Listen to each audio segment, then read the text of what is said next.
اب اللہ تعالیٰ ایک اور چیز بتا رہا ہے، ذرا غور کیجئے. دنیا کی محبت دل میں ایسی پیدا ہو گئی کہ ہمیں سال کے بعد ماہ سیام میں مسجد میں آنا نصیب ہوتا ہے، اور ہم اپنی ہی دنیا میں مگن ہیں کہ یہی دنیا سب کچھ ہے. یہ کائنات بھی دیکھو، میرا رب بیان کر رہا ہے، وجوہ یومئذ ناظرہ الی ربہا ناظرہ. وہ دن جب آئے گا تو جب بندے اس کے حضور حاضر ہوں گے جنہوں نے اپنی زندگی حزم و احتیاط سے گزاری ہوگی، رب کی اتباع میں، فرما برداری میں، اس کے حکموں کو پورے کرتے بسر کی ہوگی، پھر ان کو صلہ کیا ہوگا؟ اللہ فرمایا کچھ چہرے ہوں گے جو تر و تازہ ہوں گے، کھل کے گلاب ہو جائیں گے. چہرے منور اور تابہ ہوں گے. یہ اتنے کھلے کیوں ہوں گے؟ چہرے گلاب کیوں ہوں گے؟ الی ربہا ناظرہ، اس لیے کہ رب کا دیدار نصیب ہوگا. رب کا دیدار نصیب ہوگا تو چہرے کھل جائیں گے، اور چہرے شگفتہ ہو جائیں گے، چہرے تر و تازہ ہو جائیں گے. یار کوئی پرانا دوست مل جائے اور آپ سخت صدمے کے ماحول میں ہوں تو اچانک اسے دیکھ لیں تو آپ کا چہرہ کھل جاتا ہے اور آپ کا چہرہ گلاب بن جاتا ہے. تو پھر کیا منظر ہوگا؟ دنیا کے تھکے ہوئے لوگ، جنگوں کے ستائے ہوئے لوگ، بدر، احد، حنین اور کربلا کی سختیاں گوارا کیے ہوئے لوگ، تہجد کے اندر لمبا قیام کر کے راتوں کی تنہائیوں کے تھکے ہوئے لوگ، حلال کھایا حرام نہیں کھایا اور دنیا سے پیچھے رہ گئے، دنیا آگے چلی گئی اور یہ حلال کی تلاش میں بظاہر پیچھے رہ گئے. گھر والے بھی تانے دیتے ہیں کہ تم تو پیچھے رہ گئے، دنیا کہاں چلی گئی، تمہارے رشتہ دار کہاں چلے گئے. تانے اور تانوں تشنیع کے برستے تیر سہے ساری زندگی گزار دی. دکھوں کے مارے ہوئے یہ شخص جب قیامت کے دن اپنے رب کے حضور جائیں گے تو اللہ رخ انور سے نقاب ہٹا دے گا. پھر کیا ہوگا؟ اللہ کا دیدار ہوگا تو یہ چہرے کھل جائیں گے، ساری تھکن اتر جائے گی، جنم جنم کی ساری تھکن اتر جائے گی اور چہرے شگفتہ گلاب بن جائیں گے. اللہ فرمائے گا دیکھو ان کے چہرے کیسے کھلے ہوئے. وجوہ یومئذ ناظرہ الی ربہا ناظرہ. یہ تو خوش نصیب لوگوں کے چہرے ہیں. ووجوہ یومئذ باسرہ. اور پھر اس دن کچھ منہ بگڑے ہوئے ہوں گے. کیسے بگڑے ہوں گے؟ پاؤں میں درد ہو تو چہرے پر بگاڑ ہوتا ہے، پیٹ میں درد ہو تو چہرہ اچھا دکھائی نہیں دیتا، کان میں درد ہو، آنکھ میں درد ہو، سر میں درد ہو تو چہرہ بگڑ جاتا ہے. اور ان کے چہرے اتنے بگڑے ہوں گے، کوئی آنے والا خوف طاری ہو تو چہرے بگڑ جاتے ہیں. اور انسان کے چہرے کی ہوائیاں اڑی ہوتی ہیں، اب ان کے چہروں کی ہوائیاں اڑی ہوں گی. کیوں؟ قرآن بتاتا ہے تظن ان یفعل بہا فاقرہ. یہ ڈر رہے ہوں گے کہ ہمارے ساتھ اب جو سلوک ہونے والا ہے وہ کمر کی ہڈی توڑ دے گا.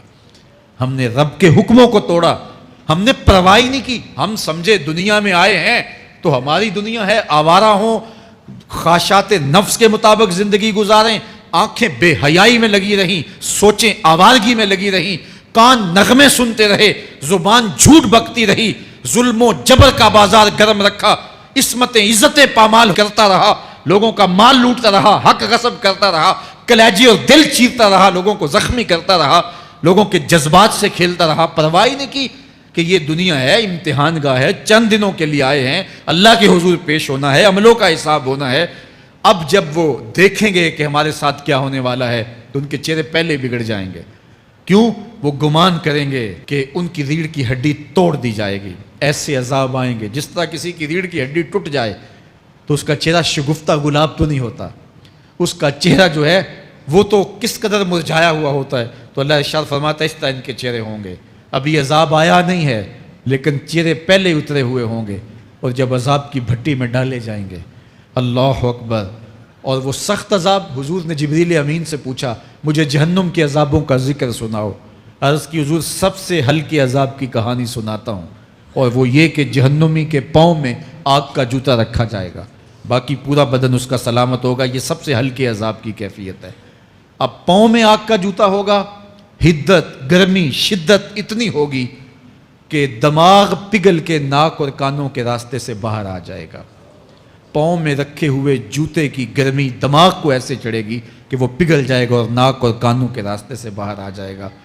تو اللہ کے عذاب کے خوف سے چہرے بگڑ جائیں گے، حالت سلامت نہیں رہے گی. یہ بات ذہن میں رکھیں کہ اللہ جس کو جہنم میں ڈالے گا اس کو اس صورت میں نہیں ڈالے گا، یہ محمدی صورت ہے، یہ شکل اس کی چھین لی جائے گی اور اس کی شکل بڑی کر دی جائے گی، اس کا ایک ایک دانت احد پہاڑ جتنا ہوگا۔ احد پہاڑ کا پھیلاؤ 15 کلومیٹر پہ ہے، 15 کلومیٹر کا ایک دانت اور 32 دانت کتنے ہوں گے تو منہ کتنا بڑا ہوگا۔ اس کو اتنا بڑا اس لیے کیا جائے گا تاکہ وہ عذاب کی تکلیف زیادہ سہے۔ 70 گز موٹی کھال ہوگی اور کھال جل جائے گی تو اللہ قرآن میں فرماتا ہے ہم نئی کھال دے دیں گے تاکہ عذاب کی تکلیف اس کو گوارا کرنی پڑے۔ پھر چیخے گا، چلائے گا، ہائے مجھے پانی دو، پانی دو، پیاس کی شدت ہے۔ 70 سال تک تو اس کی کوئی آواز ہی نہیں سنے گا۔ 70 سال کے بعد داروغہ جہنم چیخ کر کہے گا کیا مانگتا ہے؟ وہ بولے گا مجھے پانی چاہیے۔ کہا جائے گا تو بے بھی ملتا ہے پانی۔ پھر داروغہ جہنم اسے پانی دے گا، کوکا کولا کی بوتل دے گا یا پیپسی تھما دے گا یا منرل واٹر کی بوتل دے گا؟ نہیں، قرآن بتاتا ہے اسے مائے حمیم دیا جائے گا، کھولتا ہوا پانی، اور وہ اتنا گرم ہوگا جب پینے کے لیے چہرے کے قریب کرے گا اس سے اٹھتی ہوئی بھاپ کی وجہ سے چہرے کی کھال ادڑ کے اس کے اندر گر پڑے گی، لیکن اس کے باوجود اس کو پینا پڑے گا۔ اللہ فرماتا ہے یہ دنیا ہی سب کچھ نہیں ہے، سمجھ لیا یہی سب کچھ ہے، آخرت کو بھول گئے، صبح اٹھے کام پہ چلے گئے، شام آئے آوارگی میں چلے گئے، صدائیں آتی رہیں حی علی الصلاح حی علی الفلاح، کوئی پرواہ نہیں کی، نہ پیشانیوں نے سجدے کیے، نہ سوچوں میں پاکیزگی آئی، زندگی یوں گزار کے چلے گئے۔ ایسے نہیں، کہا ایک وہ ہوں گے جن کے چہرے شگفتہ گلاب ہوں گے، ایک وہ ہوں گے جن کے چہرے بگڑے ہوئے ہوں گے۔ اللہ اکبر، کلا اذا بلغت التراقی، یہ تو قیامت کا منظر ہے نا، قیامت سے قبل بھی ایک منظر ہے، اللہ اس منظر کو بھی بیان کر رہا ہے۔ کلا اذا بلغت التراقی، ہاں ہاں جب جان گلے کو پہنچ جائے گی، اے انسان تیرے اوپر وہ گھڑی بھی آنے والی ہے، وہ وقت بھی آنے والا ہے جب سانس اس ہنسلی میں اٹک جائے گا، جب سینے سے بھی سانس اوپر چلی گئی، اب ڈاکٹر بھی لا علاج قرار دے رہے ہیں کہ اب علاج نہیں رہا ہے، جان بس اب نکلنا چاہ رہی ہے، اور کہا جائے گا کوئی جھاڑ پھونک والا بلاؤ، اب ڈاکٹروں نے تو جواب دے دیا، اب سانس اٹک گئی گلے میں، چند لمحوں کی مہمان ہے، اب ڈاکٹروں نے کہا اب ہماری جانب سے لا علاج ہو گیا، اب لے جاؤ اس کو گھر یا وینٹیلیٹر پہ ڈال دیتے ہیں اس کو، بس اب ہماری جانب سے کوئی اس کا علاج نہیں ہے۔ اب گھر والے روتے ہیں، کہتے ہیں کوئی جھاڑ پھونک والا لاؤ، کوئی دم والا لاؤ، شاید وہ کوئی دم کرے تو اس کی جان میں جان آ جائے، ڈاکٹروں نے تو لا علاج قرار دے دیا۔ وَظَنَّ عَنَّهُ الْفِرَاقُ، اللہ فرماتا ہے یہ تو جھاڑ پھونک والے کو ڈھونڈ رہے ہیں، لیکن جس کی سانس یہاں اٹکی ہے وہ سمجھ گیا ہے اب موت آ گئی ہے، اس کو یقین ہو گیا ہے کہ اب موت کے لمحے آ گئے ہیں، اب میں بچ نہیں پاؤں گا، اب آنکھیں تاڑے لگی ہوئی ہیں۔ وَالْتَفَّتِ السَّاقُ بِالسَّاقِ، پنڈلی پہ پنڈلی چڑھ رہی ہے، جب موت آ جاتی ہے تو پھر پنڈلی سے پنڈلی لپٹ جاتی ہے، اس کو پھر جدا کرتے ہیں اور جدا کر کے دونوں انگوٹھے باندھ دیتے ہیں تاکہ پنڈلی کے اوپر پنڈلی نہ چڑھے۔ اللہ وہ منظر بیان کرتا ہے صاحب یہ وقت آنے والا ہے جب دونوں انگوٹھے باندھ دیے جائیں گے، جب ناک میں روئی ٹھونس دی جائے گی، جب چٹے لباس میں کفن دیا جائے گا، جب غسال کے سامنے بے بس پڑے ہوں گے، وہ چاہے یہ بازو اٹھائے چاہے یہ بازو اٹھائے، گرم پانی ڈالے یا سرد پانی ڈالے، جب بس پڑے ہوئے ہوں گے جو ہے وہ غسل دینے والوں کے، اور ناک میں روئی ہوگی اور دونوں انگوٹھے آپس میں بندھے ہوں گے، یہ محل، یہ ماڑی، یہ کوٹھیاں، یہ بنگلے جس کو سویر شام لگ کے حلال حرام کی تمیز کیے بغیر بنایا تھا، غوث اعظم رضی اللہ تعالیٰ عنہ بولے مکان بنا رہا ہے بسیں گے اور حساب تو جا کے دے گا، اور یہ تو ایک رات بھی تجھے اس گھر کے اندر نہیں رکھیں گے کہ چلو ایک رات مہمان رکھ لیں، کہتے ہیں نہیں نہیں مہمانوں نے بھی جانا ہے تو جلدی کرو اس کو سپرد کراؤ، وہ تو تیرا لباس بھی پھاڑ کے اتاریں گے، خود غسل دینے کے لیے تیار بھی نہیں ہے، تجھ سے خوف آنے لگا ہے، جاندی واری ڈرونا بنے ہوتے ہاتھ نہ لاندے ڈر دے، جنہ لئی تو پاپ کمائے اج کتھے نہیں تیرے کر دے، آج تو وہ تیرے ساتھ تجھے غسل دینے کے لیے آمادہ نہیں ہے۔ وَالْتَفَّتِ السَّاقُ بِالسَّاقِ، جب پنڈلی پہ پنڈلی چڑھنے لگ جائے گی، إِلَىٰ رَبِّكَ يَوْمَئِذٍ الْمَسَاقُ، اس دن تیرے رب کی طرف ہی لوٹ کے جانا ہے۔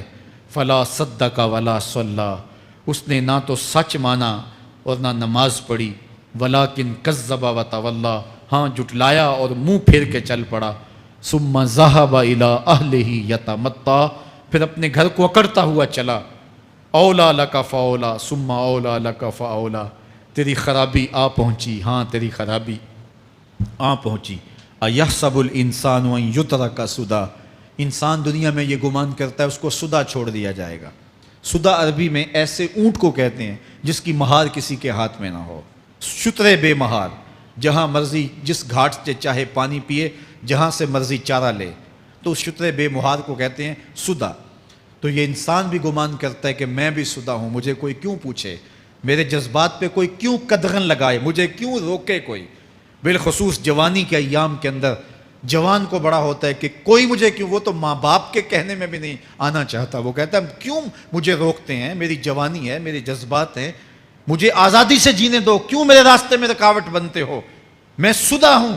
اللہ فرماتا ہے نہیں، ایک اونٹ تو سدا ہو سکتا ہے، جس کو میں نے اشرف المخلوقات بنایا ہے اس کو تو سدا نہیں چھوڑوں گا، اس کو تو پابند بناؤں گا حکام کا. اب وہ کہتا ہے کہ نہیں نہیں، یہ کیسے دوبارہ اٹھائے جائیں گے؟ اب دوبارہ وہی بات پھر آ گئی. الم یکن نطفۃ من منی یمنی، اللہ فرماتا ہے ایک بوند تھی نا، پانی کا ایک قطرہ تھا جو رحم مادر میں رکھا گیا. ثم کان علقہ، پھر وہ پانی کا قطرہ لوتھڑا بنا. فخلق فسوی، پھر اللہ نے اسے پیدا فرمایا اور پھر ٹھیک ہموار کیا. فجعل منہ الزوجین الذکر والانثی، پھر اس سے وہ جوڑ بنائے، کوئی مرد بنایا کوئی عورت بنائی. کہا اب غور کر، اب تیری آنکھیں دیکھتی ہیں، بجلیاں چمکتی ہیں، تیری زبان کا طوطی بولتا ہے، لوگ آشش کرتے ہیں تیری گفتگو پہ، تیری گفتار پہ صدقے جاتے ہیں، تیرے لہجے کے جمال کو دیکھتے ہیں، تیرے سینے کا زور، تیرے پنجوں کی طاقت، تیری دماغ کی تیزیاں اور تیری سوچوں کے اجالے، تیری زوردار ٹانگیں، تیرے کڑیل بازو اور تیری چوڑی چھاتی اور تیرے گلاب کی پتیوں جیسے ہونٹ. اے انسان، یہ سب کچھ کہاں تراشا گیا؟ ماں کے رحم میں، اس تاریکی میں جو 3 پردوں میں تھی. تیرا سر تیرے گھٹنوں میں تھا اور تیرے رب نے وہاں تیرے اندر نسوانیت یا رجولیت کی صلاحیتیں پیدا کی، تیری آنکھوں میں چمک پیدا کی، تیرے کانوں میں نغمے بکھیرے، تیری زبان کے پٹھوں پہ قوت ذائقہ رکھی، تجھے بولنے کی صلاحیت دی، تیرے پنجوں میں زور رکھا. آج تو مفتی شہر ہے، آج تو علامۃ الدہر ہے، آج تو قاضی القضات ہے، آج تو منسٹر ہے، آج تو وزیر اعظم ہے، آج تو پہلوان ہے، آج تو شہزادہ ہے، آج تو بادشاہ ہے، آج تو زوراور ہے. آج تیری طاقت کے کیا کہنے، آج شیروں کو تو نچا لیتا ہے، ہاتھیوں کو تو بٹھا لیتا ہے، آج تو بڑا زوراور گھڑ سوار ہے. آج تیری طاقت کے کیا کہنے، تو کشتی کرتا ہے، زمانہ دیکھنے آتا ہے. آج تیری طاقت کے شوہرے ہیں، تیری عظمت کے تنتنے ہیں. لیکن انسان، تو ایک ناپاک قطرہ تھا اور رحم مادر میں تھا. تیرے اندر یہ رنگ کس نے بھرے؟ تیرے کانوں میں نغمے کس نے رکھے؟ تجھے دماغ کی قوتیں کس نے دی؟ زبان کو بولنا کس نے سکھایا؟ آنکھوں میں توانائیاں کس نے رکھیں؟ تیری زبان کا طوطی بولتا ہے، یہ سلیقے کس نے دیے؟ پھر اللہ فرمایا، کتنا زوردار بیان ہے، الیس ذالک بقادر علی ان یحیی الموتى، جو ماں کے پیٹ میں ایک نطفے کو ایک خوبصورت انسان بنا سکتا ہے، ہڈیوں کو جوڑ کے دوبارہ انسان نہیں بنا سکتا؟ کیا وہ دوبارہ تجھے کھڑا نہیں کر سکتا اپنے سامنے پیش ہونے کے لیے، جس کے حکموں کو تو نے توڑا ہے، جس کے فرامین کا تو نے مذاق اڑایا ہے؟ کیا وہ اتنا ہی بے بس ہے کہ اپنے حضور تجھے جو ہے وہ کھڑا ہی نہیں کر سکتا ہے؟ جس رب نے تجھے ماں کے شکم میں شکل دی.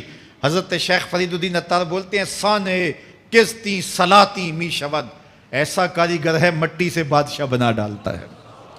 اس نے مٹی سے دارا و سکندر بنائے، اس نے مٹی سے جو ہے وہ رستم و سہراب بنائے، اس نے مٹی سے کیا کیا بنا دیا جو مٹی سے بادشاہ بنا سکتا ہے، جو نطفہ رحم مادر سے جو ہے وہ شکل اور صورت اور رنگ اور جمال بنا دیتا ہے.